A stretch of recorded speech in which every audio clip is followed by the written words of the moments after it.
graduate. So as you people know, which was already informed by Kaveri ma'am to you, all of you, that we will be doing Swarna Prashana, which is done once in a month to your kids. Any kid aged between 0 to 16 years, they can get this drops for their kids.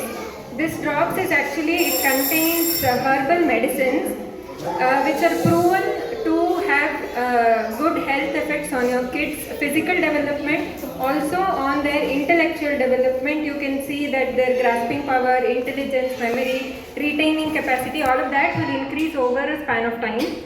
Also, it is a very good immunity booster. As you see, kids know they usually fall prey for climate change, change in food and water. They are usually susceptible to all these.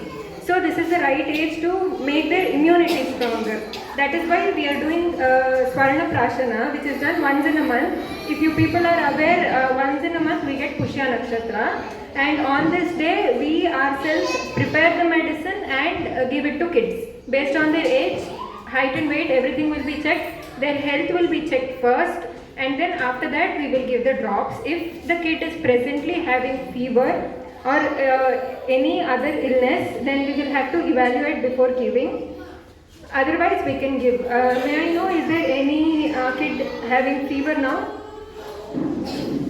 I hope it's a no. So if cough is okay. Only fever, if there is fever, we will not give it presently. Otherwise we will give. This is given once in a month until the kid turns 16. You can stop in between. You can only assess your child's height, growth, memory, etc. You will notice the change. You can stop in between. There is no harm in stopping. But if you continue, you will see benefits as well. So we will be coming here once in a month. We will only come and do it.